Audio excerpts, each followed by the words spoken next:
చండి మీ రాకడకు మేము సిద్ధపడి ఉండాగున సహాయము చేయండి.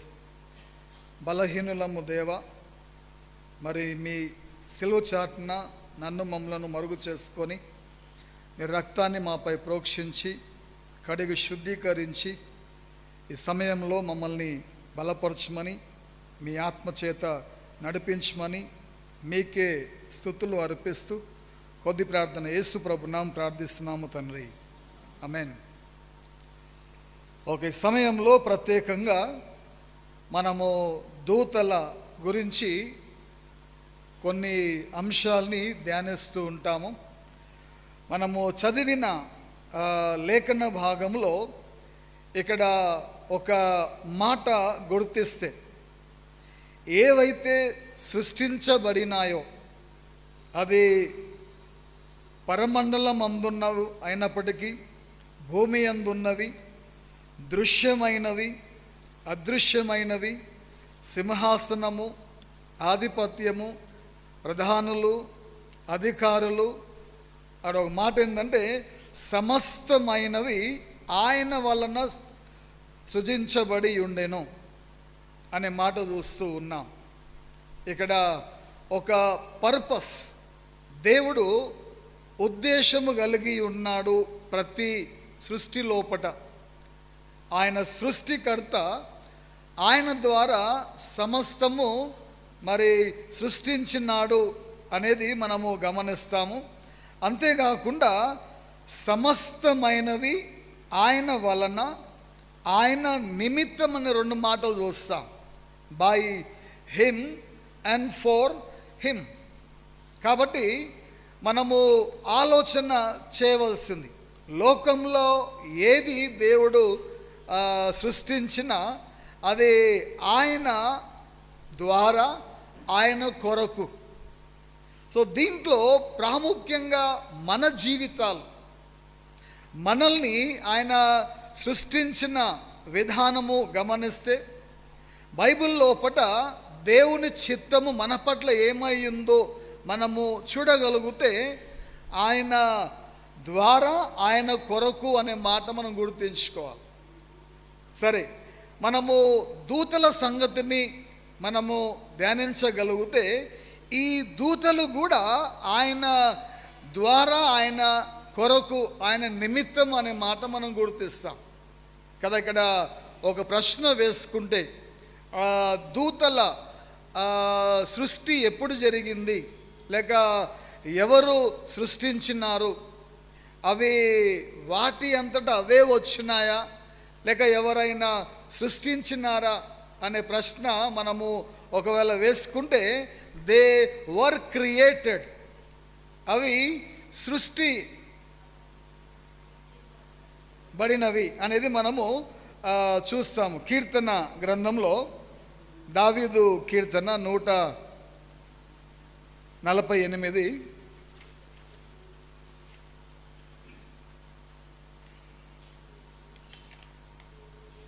Psalm 148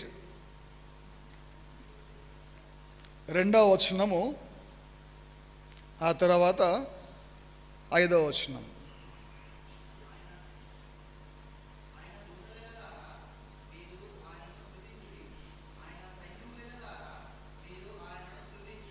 కదా, దూతలు ఎల్లలారా, దూతలు ఆయనను స్తుతించాలి. సో దేవుని సృష్టి అయినటువంటి దూతలు, వాటి పని మనం చూస్తాము. కానీ మొదట ఏవైతే కనిపించవో, అన్సీన్ వరల్డ్, కనబడని విషయాలు కదా, మనము ఇక్కడ కొలసిలో చూసినాం. అదృశ్యమైనవి, దృశ్యమైనవి, అదృశ్యమైనవి. దృశ్యమైనవి అంటే కనబడేటివి, కనబడేటివి, కనబడనివి.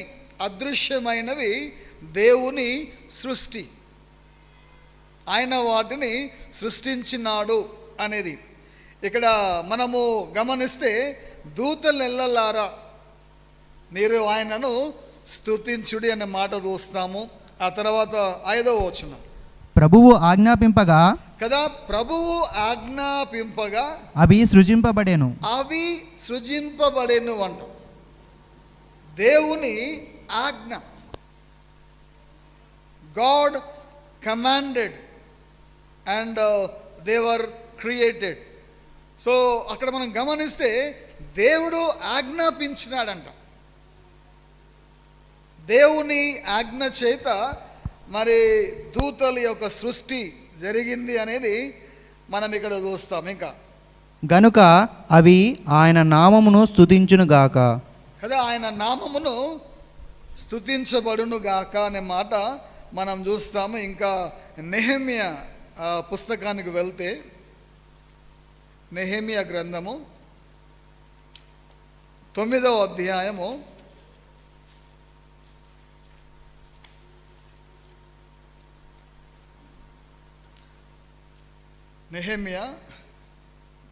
9వ అధ్యాయము 6వ వచనం. నీవు అనగా నీవొక్కడవే ప్రభుడవు. నీవు పరలోకమును పరమండలములను వాటి సమూహమంతటితో పాటు భూమిని దాని యందు ఉన్న సమస్తమైన వాటిని, సముద్రములను వాటి యందు ఉన్న సమస్తమును కలగజేసి నీవు వాటన్నిటినీ భద్రపరచువాడవు. మరియు పరమండలపు సమూహము నిన్ను ఆరాధించుచున్నది. ఈ వచనాల్లో మనకు తెలియబడేది దేవుడు సృష్టికర్త అయిన దేవుడు మనము ధ్యానించే అంశం ఏదైతే దూతలు ఉందో ఆ దూతలు దేవుని చేత సృష్టించబడినవి. ఏ విధంగా అని మనం గమనిస్తే దేవుడు ఆజ్ఞాపించగా, దేవుడు ఆజ్ఞ ఇచ్చినాడు.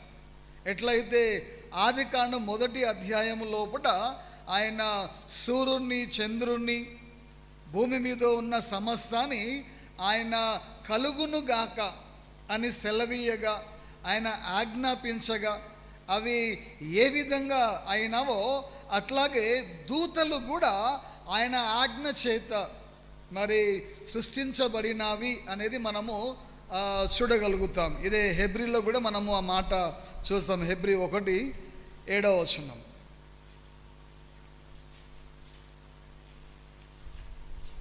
మరియు తన దూతలను ఆత్మలుగాను ఆయన పరిచారకులను అగ్నిజ్వాలలుగాను చేసిన ఆయన దూతలను గూర్చి చెప్పుచున్నాడు. కదా, చేసిన అనే మాట చూస్తాం తెలుగులో కదా. హూ మేకెత్ హిస్ ఏంజల్ స్పిరిట్స్ అని చూస్తాం. హూ మేకెత్, సో చేసిన దేవుడు. సో మొదటి ప్రశ్న మనము గమనిస్తే ఈ దేవదూతలు లేక దూతలు అనబడే కనిపించని ఈ దూతలు దేవుడు ఆజ్ఞాపించగా అవి సృష్టించబడినవి అనేది మనం లేఖనాల్లో మొదటిగా చూస్తాం. ఇక రెండవ ప్రశ్న ఏదైతుందో అది కన్ఫ్యూజన్. మరి ఆ రెండవ ప్రశ్న ఏంటంటే ఎప్పుడు అనే మాట. దేవుడు సృష్టించినాడు దూతల్ని, ఎట్లా అనగా ఆజ్ఞాపించినాడు.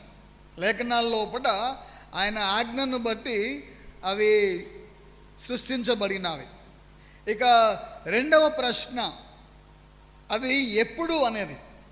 సో ఎప్పుడు అనేది బైబిల్ లోపల స్పష్టత ఇవ్వలేదు. దీంట్లో 3 భావాలు కనిపిస్తూ ఉంటాయి. కొంతమంది ఏమంటారు, ఆయన చేసిన 6 దినాల లోపట్నే, ఆ మధ్య లోపట్నే ఆయన సృష్టించినాడు అనే మాట అంటూ ఉంటారు. ఇక రెండవది మనము గమనిస్తే ఆయన సృష్టికి ముందే ఆయన వాటిని ఆజ్ఞాపించినాడు అనేది నమ్ముతారు.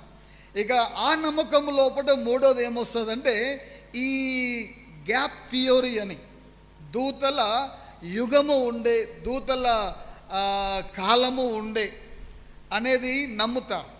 ఆదికాండము 1వ అధ్యాయము 1వ వచనము 2వ వచనములో ఆ గ్యాప్, ఆది యందు పరమండలము భూమిని సృజించెను, తర్వాత భూమి ఆకారము లేనిదిగాను శూన్యముగా ఉన్నది. సో మొదటి వచనము రెండో వచనము మధ్యలో గ్యాప్ ఉంది. ఈ గ్యాప్ లోపట దూతల యుగము ఉండే గ్యాప్ థియోరీ అనేది మూడవది మరి నమ్ముతూ ఉంటారు. సరే, ఇప్పుడు దీంట్లో ఆ గ్యాప్ థియోరీ అనేది మనము నమ్మమది. ఎందుకంటే బైబిల్ లోపల ఇంగ్లీష్లో గమనిస్తే అండ్ అనే మాట కనిపిస్తుంది. అంటే పై వచనానికి క్రింది వచనానికి కలిపే పదం అది. ఇంగ్లీష్లో in the beginning God created heaven and earth and the earth was without form అనేది మనం అక్కడ అండ్ అనే మాట, ఆ మాట మరియు అనే మాట అదేం చేస్తుందంటే గ్యాప్ లేదు అని తెలుపుతా ఉంది. ఒకవేళ అండ్ అనే మాట లేకపోతే దానికి దీనికి మధ్య ఉండొచ్చు అనేది ఆలోచన ఉంటుండే. ఇప్పుడు వేరే తర్జుమాల లోపల అది ఉండదు, ఆ కంజక్షన్, ఆ గ్రామర్ వర్డ్ ఉండదు. మరి ఆలోచన చేయాలి మనం. కాబట్టి రెండవ ప్రశ్న ఏంటంటే ఎప్పుడు అనే దాంట్లోపట ఒక వచనము మనం చూస్తాము. యోబు గ్రంథం లోపట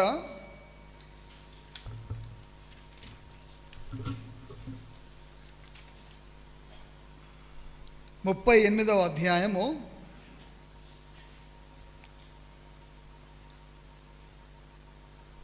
38 4, 5, 6, 7.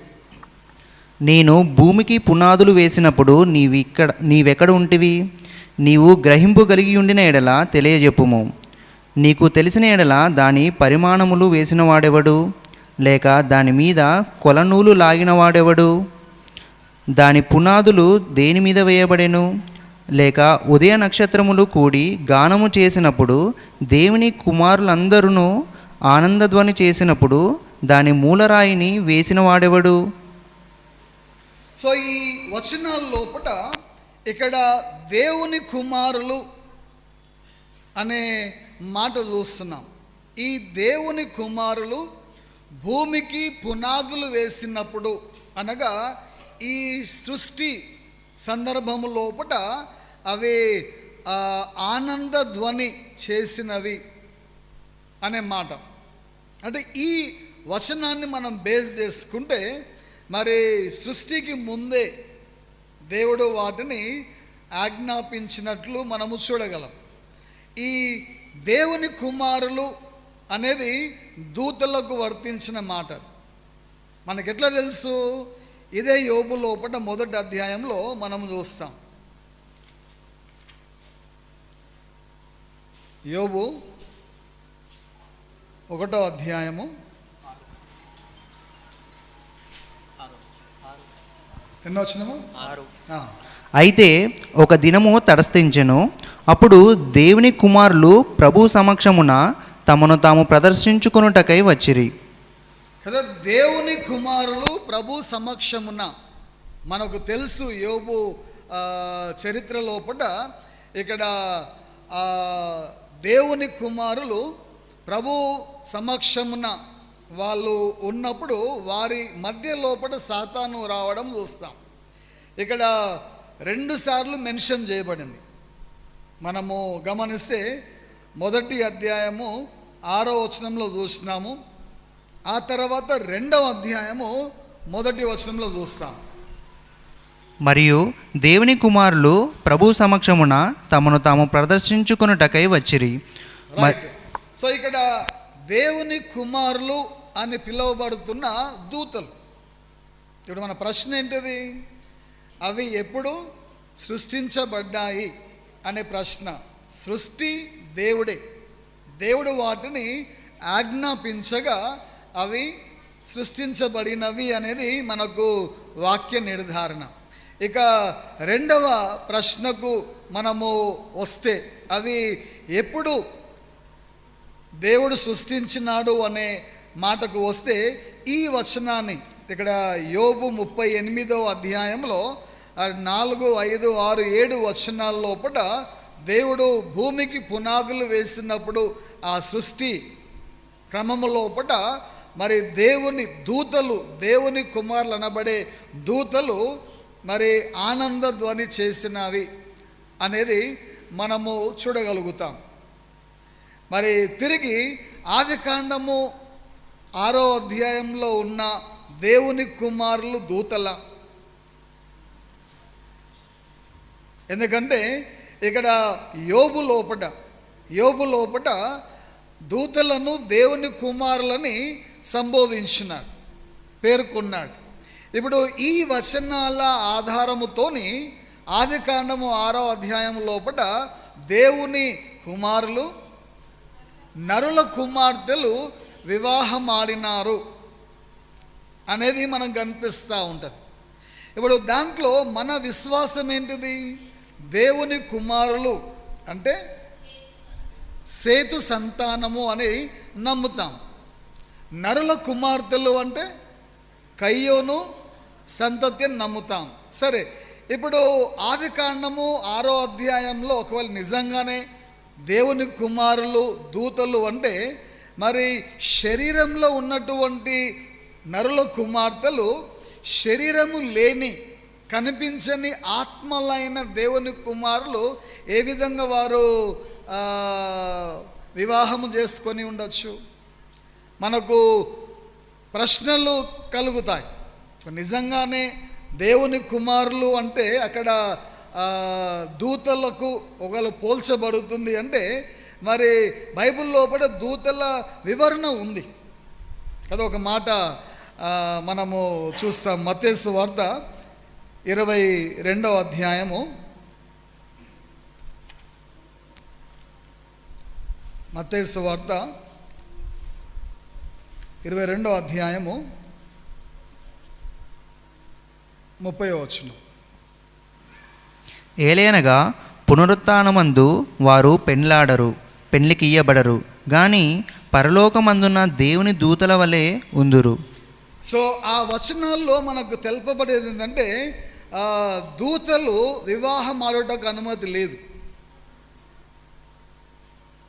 దూతలు, angels do not marry. So ఒకవేళ అక్కడ దేవుని కుమారులు, నరుల కుమార్తెలు, దేవుని కుమారుల దగ్గర దూతలను మనము పోల్చుకుంటే వాక్యానికి వ్యత్యాసం అవుతూ ఉంటుంది. మనము తలంచాలి, ఆలోచించాలన్నమాట. సో ఏది కూడా మనము మొదట అనుకుంది ఆయన నిమిత్తము, ఆయన ద్వారా, ఆయన నిమిత్తం అనే మాట చూసినాం. సో బైబిల్లో మనం స్టడీ చేస్తూ ఉంటే, ఒక అంశాన్ని మనము ధ్యానిస్తూ ఉంటే పర్పస్ మనం గుర్తించాలి. మనము చదివిన వచనాల లోపల దేవుని ఆరాధించుటకు, దేవుని నామము గణపరచుటకు. అందుకనే దూతలెల్ల పొగడే దేవుడు ఆయన అనే పాట పాడతాం. ఏం పాట అది? ఆయన నా సంగీతము బలమైన కోట, జీవాధిపతియు ఆయనే, జీవిత కాలమెల్లా స్తుతించేదను అనే పాట లోపల దూతలెల్ల పొగడే దేవుడు ఆయన. ఇక రెవల్యూషన్లో మనం చూస్తాం, పరిశుద్ధుడు పరిశుద్ధుడు పరిశుద్ధుడు 3 సార్లు పొగడబడే దేవుడు. ఎవరి ద్వారా? దూతల ద్వారా. కాబట్టి అక్కడ మనము ఆలోచన చేయాలి. యోబులో మెన్షన్ చేయబడ్డ దేవుని కుమారులు దూతలకు వర్తించింది. కానీ ఆదికాండము 6వ అధ్యాయంలో దేవుని కుమారులు, నరుల కుమార్తెల దగ్గర దేవుని కుమారులు అంటే తిరిగి దూతలు కాదు అన్నట్లుగా మనం అక్కడ అర్థం చేసుకోగలుగుతాం. సో తిరిగి మనము పాయింట్ ఏంటిది, దాంట్లో పాయింట్ ఏంటంటే ఎప్పుడు మన క్లారిటీ ఇవ్వలే, మనకు స్పష్టత ఇవ్వలేదు. కానీ యోబు 38 ప్రకారంగా మరి భూమి పునాదికి ముందే దూతల్ని దేవుడు సృష్టించినాడు, ఏ విధంగా? ఆజ్ఞాపించంగా. సో దాన్ని ఆధారము చేసుకొని మనము గ్యాప్ థియరీలోనికి పోనికి వీల్లేదు. అది మనం జ్ఞాపకం, ఎందుకంటే లోకంలో అది నేర్పిస్తున్నది. దూతల సమూహము, దూతల యుగము, ఉన్నది అని చెప్పేసి నేర్పిస్తూ ఉంటారు. దాన్ని గ్యాప్ థియోరీ అనే మాట చూస్తుంటాము, కానీ మనము దాన్ని నమ్మము. సరే, పాయింట్ మనము తిరిగి వస్తే, దూతలు దేవుడు సృష్టించినాడు, వాటిని ఆజ్ఞ ద్వారా ఆజ్ఞాపించినాడు. ఆ తర్వాత రెండోది మనం గమనిస్తే, ఎప్పుడు అనే మాట మనం బైబిల్లో గమనిస్తే సృష్టికి ముందు అనే మాట మనము యోబు ద్వారా చూస్తాము. సో వాటికి దేవుని కుమారులనే పేరు మనం చూస్తాము. ఆ తర్వాత మనం చూసినట్లుగా అవి ఏ విధంగా హౌ వర్ దే క్రియేటెడ్, ఏ విధంగా అంటే అది వివాహము ఆడలేని, అనగా రీప్రొడ్యూస్ అంటే సంతాన వ్యాప్తి చేసే విధంగా లేదు అక్కడ. ఇంకొక మాట హెబ్రీ 12వ అధ్యాయము, హెబ్రీ 12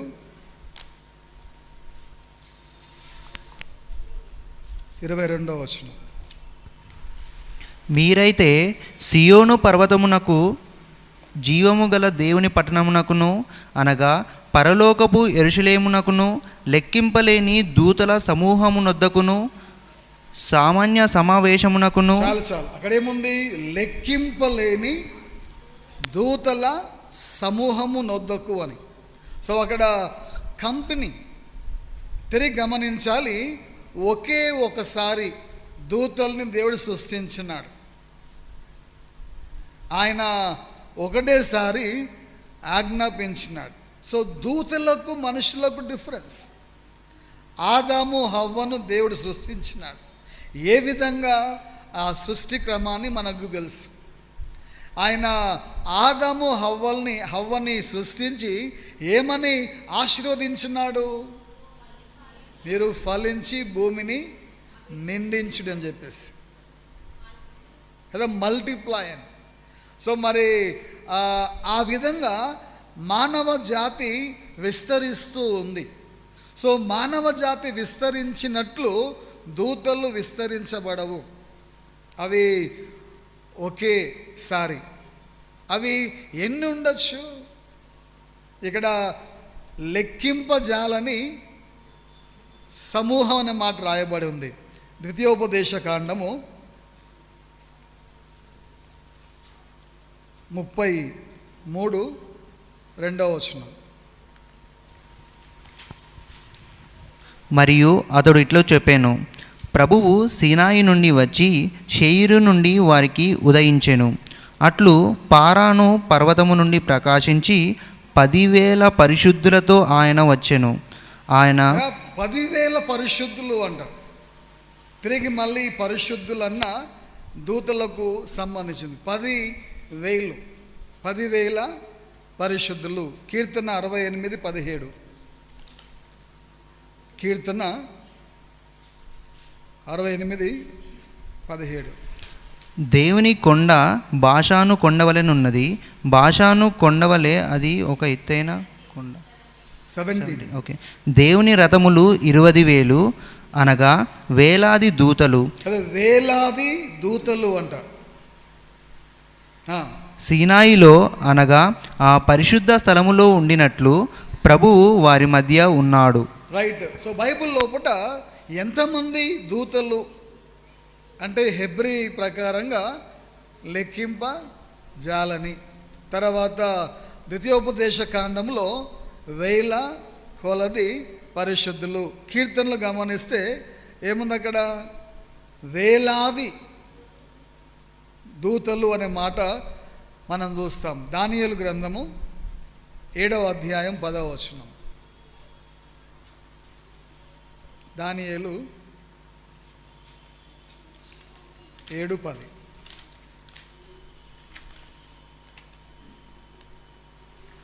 అగ్ని ప్రవాహము ఆయన సమక్షం నుండి ప్రవహించి బయలుదేరెను. 1,000 ఆయనకు పరిచర్య చేసిరి, మరియు 10,000 సార్లు 10,000 మంది ఆయన ఎదుట నిలిచిరి. 10,000 సార్లు 10,000. అక్కడ 1,000, thousands, 10,000 times 10,000. దాన్ని మనం ఇంటూ చేయాలి, ఇంకా లెక్క చేయాలి. అది మత్తయి సువార్త 53. మత్తయి సువార్త 26:53. నేను ఇప్పుడు నా తండ్రికి ప్రార్థింపగా ఆయన ఇప్పుడే 12 సేనల దూతల కంటే ఎక్కువ నాకు అనుగ్రహించలేడని నీవు తలంచుచున్నావా? కదా 12 సేనల దూతలు ఏముంది? సేనల దూతలు 12 సేనల దూతలు. అక్కడ ఇంగ్లీష్లో లీజియన్ ఉంది కదా, రైట్. సో ఒక లీజియన్ అంటే దాదాపు 4,500 నుంచి 6,000 మధ్యలో వస్తుందంట. అట్లా 12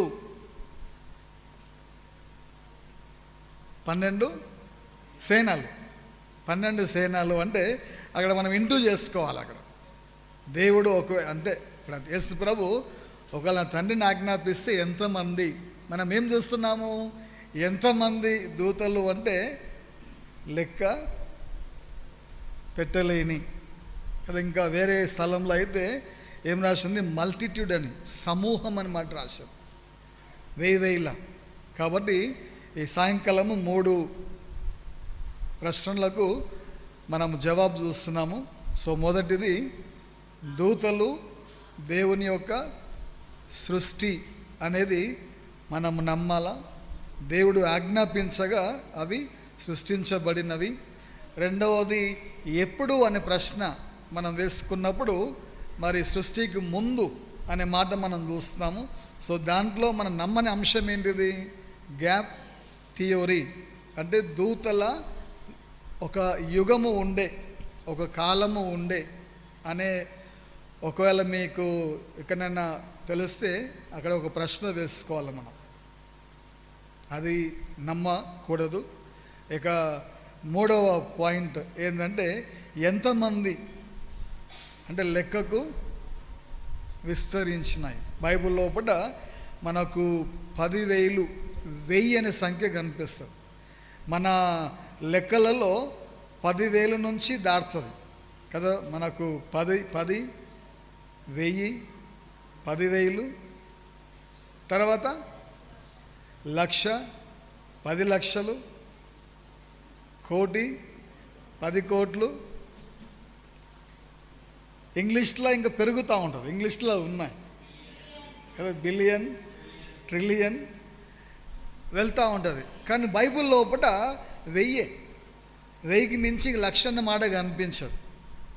1000 వస్తుంది, 10,000 వస్తుంది, 1000 వస్తుంది, 1000 అనే అక్కడికే పూర్తి చేసినాడు. తిరిగి మళ్ళీ 1000 అనే సంఖ్యకు అర్థము ఏముందంటే మహిమ అని కదా. సంఖ్యలకు అర్థాలు ఉన్నాయి. సో ఆ సంఖ్యలకు 1000 అనే సంఖ్య దేవుని మహిమ. ఇంకా అక్కడికి అందుకనే మరి మానవుని యొక్క ఆయుష్ మొదట ఎంతవరకు పోలేదు, 1000 వరకు పోలే. లాస్ట్కు 969. సో మెతుసల్ అక్కడికి రాకపోయిండు. ఆదాం ఎన్ని సంవత్సరాలు, 930 సంవత్సరాలు. సో 1000 దాకా దాటలేదు, 1000 దాకా పోలేదు. సో 1000 అనేది దేవుడు. అందుకని ఒక దినము 1000 సంవత్సరములు, 1000 సంవత్సరములు ఒక దినం. 1000 అనే మాట చూస్తుంటాం. 1000 అంటే మహిమ. బైబిల్ లోపల 1,00,000, కోట్లు ఆ పదాలు లేవు. బైబిల్ లోపల 1000, 10,000, 100, 1000 అనే మాట చూస్తుంటాము. కాబట్టి మరి అది మనం గుర్తుపెట్టుకుందాము. మరి దేవుడు ఎందుకు సృష్టించినాడు అనేది మనము ఆలోచన చేయాలి.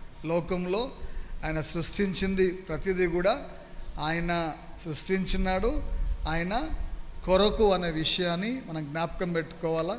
కాబట్టి లోకంలో దేవుడు సృష్టించిన దూతలు ఆయన మహిమార్థమై ఆయనను స్తుతించడానికి, అవి దేవుని స్తుతిస్తూ ఉన్నాయి, దేవుణ్ణి పరిచయం చేస్తూ ఉన్నాయి. కానీ వాటికి మించిన శ్రేష్టత మనకిచ్చినాడు. మానవులమైన మనము వాటికంటే తక్కువగా చేయబడ్డ దేవునితో మనకు ఎటువంటి సంబంధం ఉందంటే స్వాస్థ్యం అనుగ్రహించినాడు. దేవుని కుమారులుగా దేవుని ప్రేమను గుర్తుపట్టే కృప. ఎవరి కోసం వచ్చిండు దేవుడు కుమారునిగా? మన కొరకు వచ్చిండు. ఎవరి కోసం ప్రాణం పెట్టిండు? మన కొరకు. దేవుడు లోకమును ఎంతో ప్రేమించిండు. పడిపోయిన మన జీవితాలు గమనించండి. మనం బైబిల్ లోపల 2 గుంపులు చూస్తాం దూతలలో. ఒకటి పరిశుద్ధ దూతలు, రెండవది పడిపోయిన దూతలు. సో పడిపోయిన దూతల విషయం లోపల మనకు కనిపించదు రక్షణ. పడిపోయిన దూతల కొరకు నరకం సిద్ధపరిచినాడు. సో వాటి అకౌంట్ బైబిల్ చూస్తాం. కానీ పడిపోయిన మానవుని కొరకు దేవుని ప్రేమ, పడిపోయిన నా కొరకు దేవుని ప్రేమ, పడిపోయి ఉండాలని కాదు, లేవనెత్తుండు ఆయన. సో ఆశ్చర్యమైన దేవుని ప్రేమ మనము గుర్తుపట్టు వారమై ఉండి, సో దేవుడు మనల్ని ఎంతో జాగ్రత్తగా సృష్టించిన విధానాన్ని గమనించుకొని, రక్షించిన విధానం గమనించుకొని, ఆయన మహిమ కొరకు మనం ఉన్నాము, ఆయన మహిమ నిమిత్తం మనం ఉన్నామనేది గుర్తించుకొని మన క్రియలలో దేవునికి మహిమకరంగా ఉండుటకు ఆయన మనల్ని మనకు సాయం చేయనుగాక. మరి మన అడిగిన అక్కర్లు తీర్చే దాంట్లో దేవుని మహిమ. ఎప్పుడు దేవునికి మహిమ? ఆయన చిత్త ప్రకారంగా మనము అడగబద్దులమైతే. బైబిల్లో ఉంది ఏది అడగాల, ఏది అడగద్దు అనేది.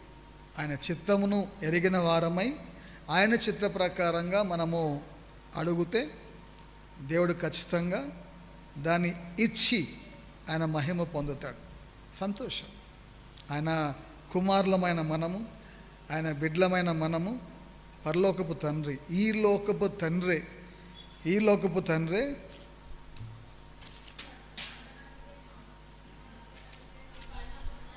కదా. ఈ లోకపు తండ్రి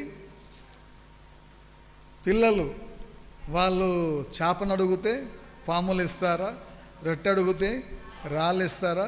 సో తెలుసు మంచి ఈవులను ఇచ్చే తల్లిదండ్రులే. పరలోకపు తండ్రి ఇంకెంత శ్రేష్టమైన ఈవులు ఇస్తాడు.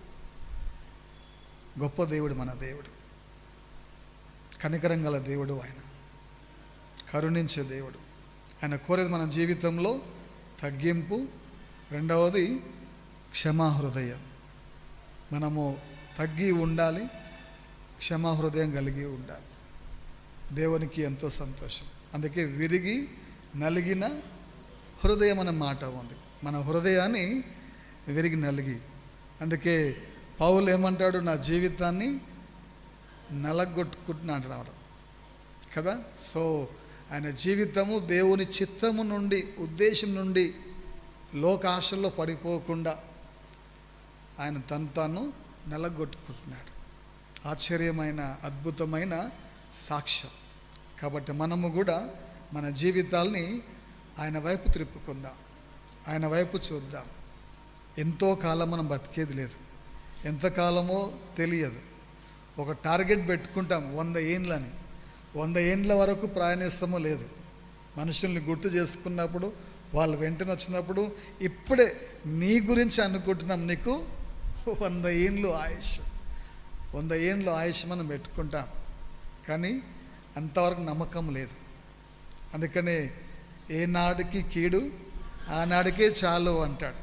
రేపు ఏమి సంభవిస్తుందో ఎవరికి తెలియదు. కాబట్టి ప్రభు చిత్తం అయితే అనే మాట మనం చూస్తాము. కాబట్టి దేవునికి వందనాలు. నడిపించినాడు, దేవుని స్తుతించినాము, వాక్యం వింటూ ఉన్నాము, ప్రార్థనకు వెళ్తున్నాము, ప్రార్థన చేసి